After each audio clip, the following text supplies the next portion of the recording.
Hello everyone, welcome to our first video of Wine Club. Quite happy that there was so many of you who are interested in doing it. I think it'll be good fun.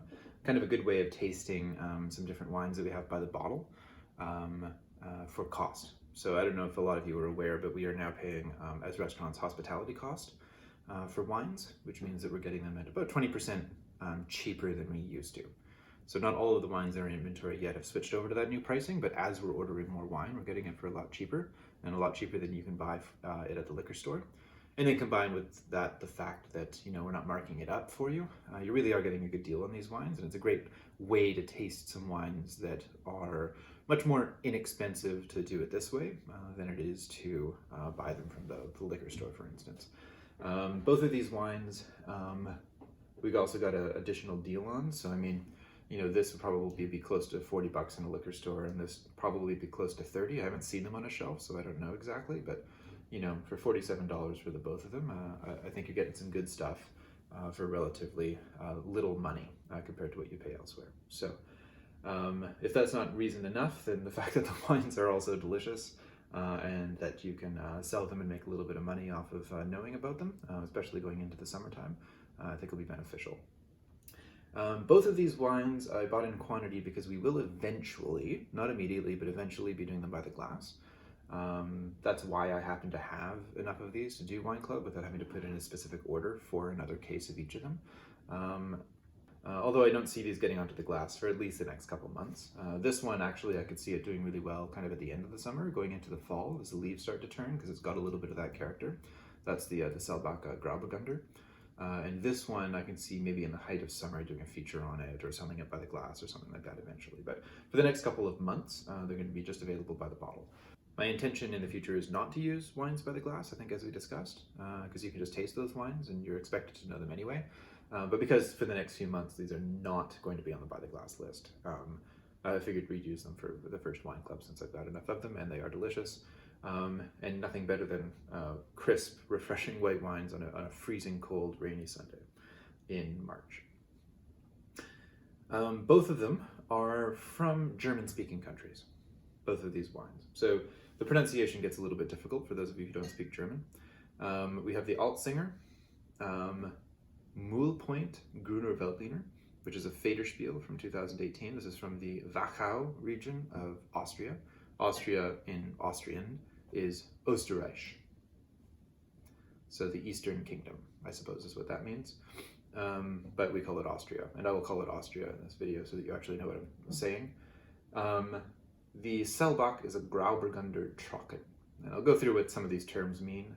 I don't speak German, so forgive my pronunciations. I'll do my best. Austria is kind of a cool region, doesn't produce a whole lot of wine. So it's cool actually in the sense that it's kind of interesting because we don't see a lot of their stuff around. And then it's cool also because it is a relatively northern, relatively high altitude, cooler kind of region as far as wine production goes. The Wachau is very close to Austria, and it runs along the Danube River. I'll put up a map here if my editorial skills are good enough. Essentially, the Wachau runs alongside the Danube in much the same way that the Mosel runs along the Mosel River, or I should say the hills of the Mosel Valley wine region run alongside the Mosel River of Germany.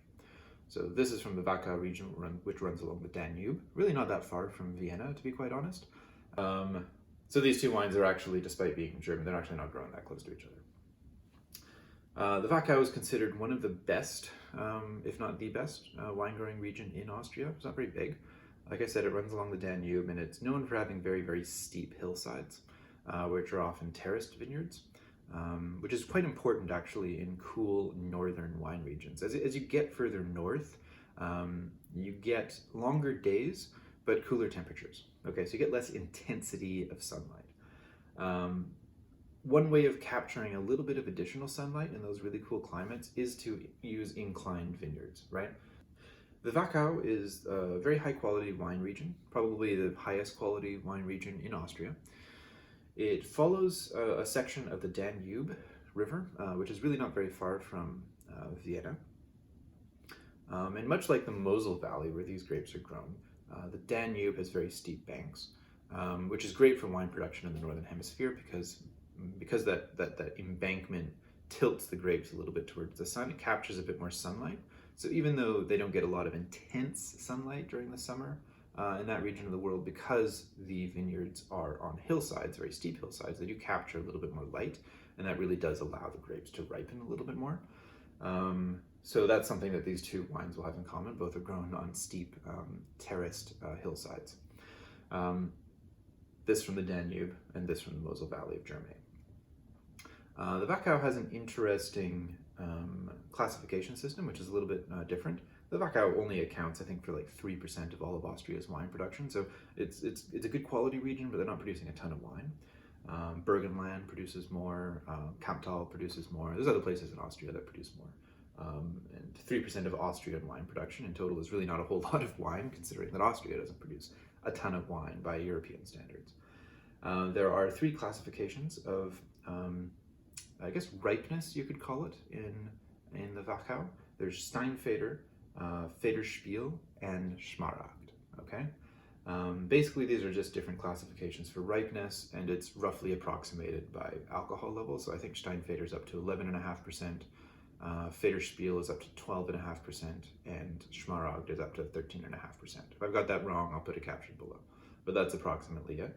And then you've got corresponding differences in sort of fruit character, as well as body, right? So as you move up in alcohol level and up in ripeness, you generally get a little bit riper fruit character.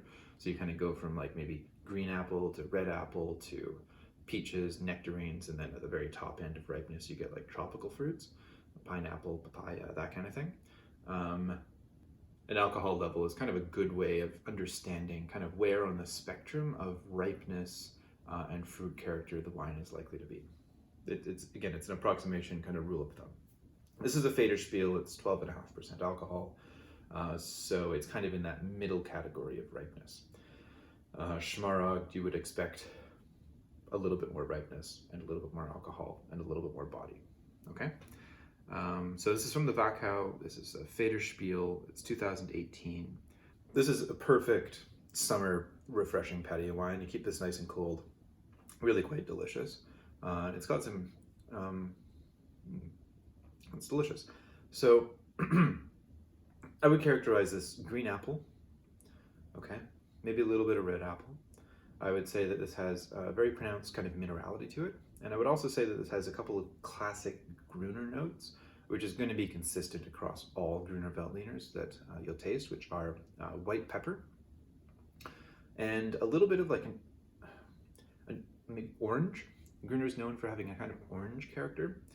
If you remember the Pfaffel that we used to serve by the glass, it had like a tang. If you guys remember those like orangutans on the, was it the space shuttle?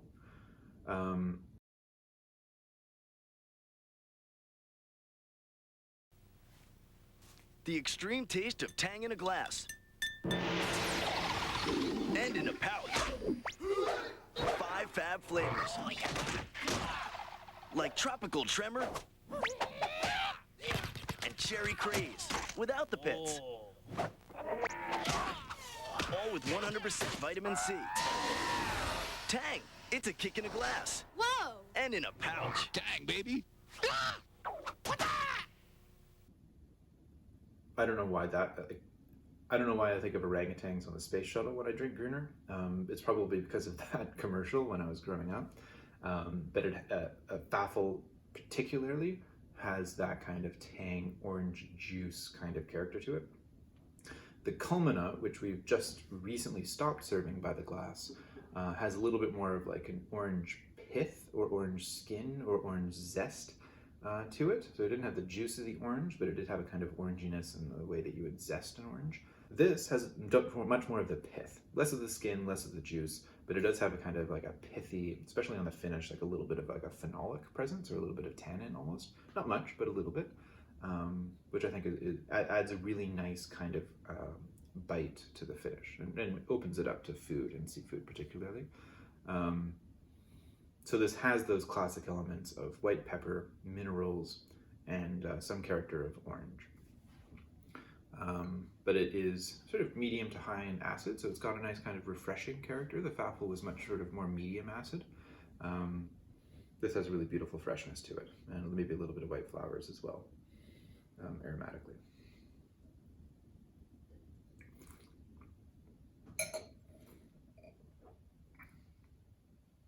Also a touch of oiliness. It's a fairly light-bodied wine, but I would say it's just got this kind of, it's framed with just a little bit of oiliness on the palate as well. So it's got a nice kind of texture to it.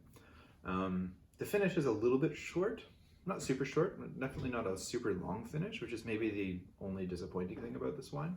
But otherwise, you can definitely think of it as like a classic Gruner with white pepper minerals, green apple, some lemon maybe, and for sure, definitely a little bit of orange pith. Okay, so I mean, this would pair well with, again, you've got a seafood tower wine right here. That's going to work with all levels of the seafood tower, including the bottom level, where you get a little bit more kind of fruit and richness in the flavor profile, as opposed to the top level where you're dealing with oysters. But it'll work with both levels really well.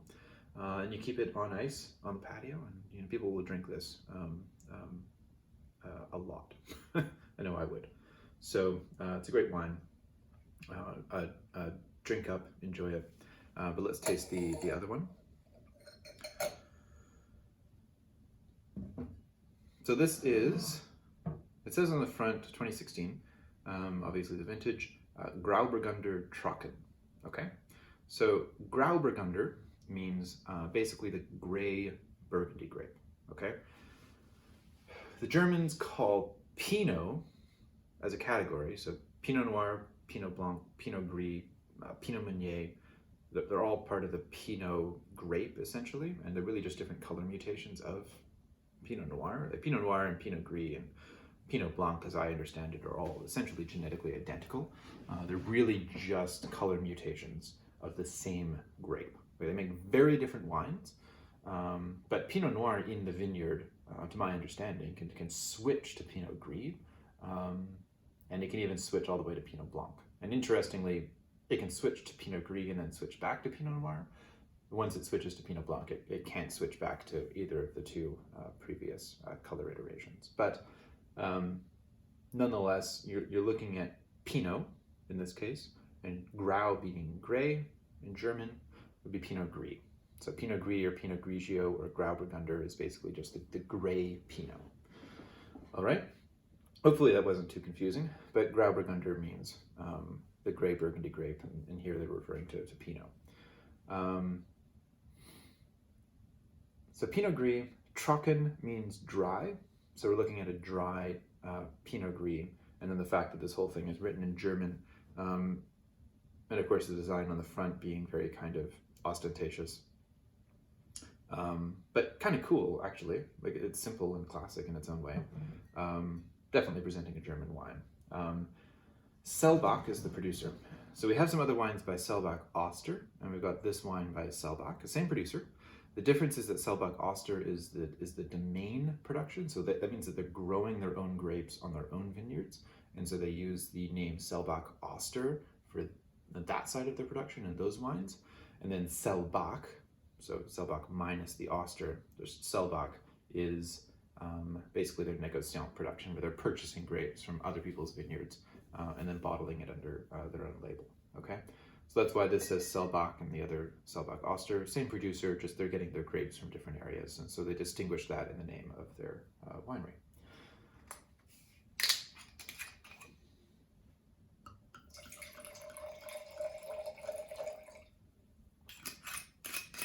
It's not common to see a whole lot of Pinot Gris from Germany.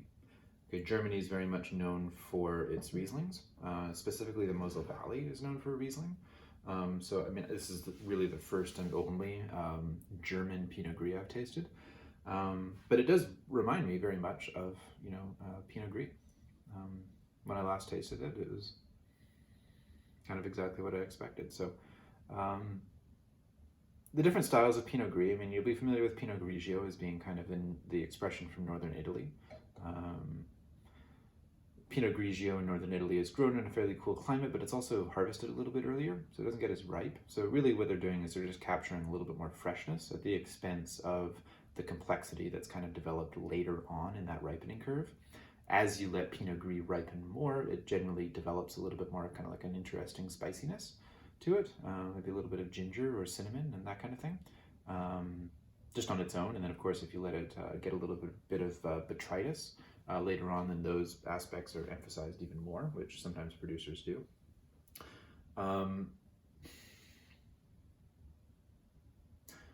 So Pinot Grigio is meant to really just capture the freshness and the flowers and the vibrancy of Pinot Gris when it's not super ripe, okay? As a result, the wines tend to be fairly simple and refreshing, a little bit higher in acidity, a little bit shorter in length, and a little bit less in complexity. Whereas Pinot Gris from, say, Alsace, for instance, we've had the Zindebrecht Pinot Gris on before. You can definitely remember that as being a little bit softer on the acidity, a little bit bigger in terms of body, and definitely much more of like a candied kind of ginger and cinnamon and sort of canned mushrooms and wet leaves, and just a lot of like really nice kind of fall flavors, okay? This is why I say that I think I'll pour it by the glass, maybe a little bit towards the end of the summer, when people's moods shift to a little bit more kind of savory, kind of warm elements. This has a really interesting combination between the Pinot Gris of Alsace and the Pinot Grigio of Italy. It just combines those characters really well. You do get nice freshness and nice acidity in this wine. You do get kind of a forwardness of fruit and flowers, but you do get a little bit of that kind of gingery, kind of cinnamon character. Hello, this is Gloza. Is you okay? Is you good? Because I wanted to know.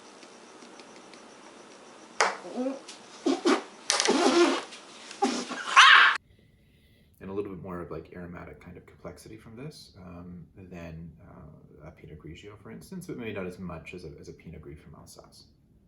So if you'll remember from my Alsace video, I think I was talking about the Huile Gentil. Alsace has 4 noble grapes. There's Riesling, Pinot Gris, Muscat, and Gewürztraminer. Pinot Gris is one of the noble grapes of Alsace, so a lot of the high quality examples of Pinot Gris in the world are from Alsace. And it's just nice that this wine at $20 is able to capture some of that, and also capture some of the freshness that sometimes, Pinot Gris from Alsace can lack sometimes. Not always, but sometimes. So this just, maybe I should just taste it.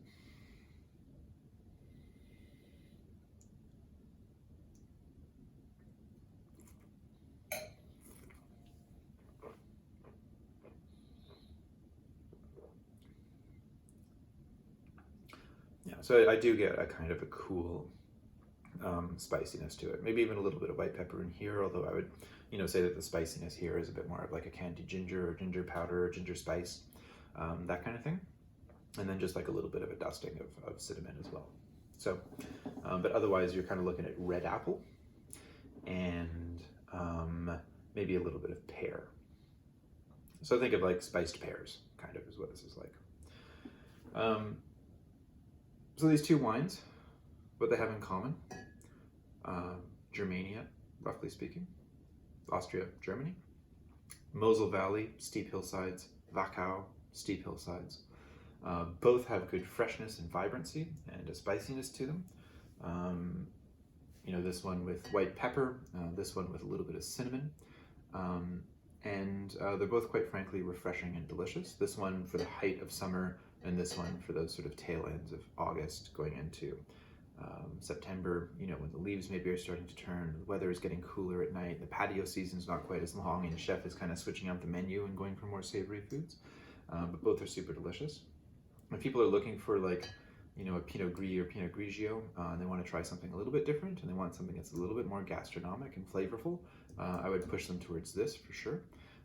If somebody wants something very bright and refreshing and delicious and interesting, we can talk about this wine. Okay?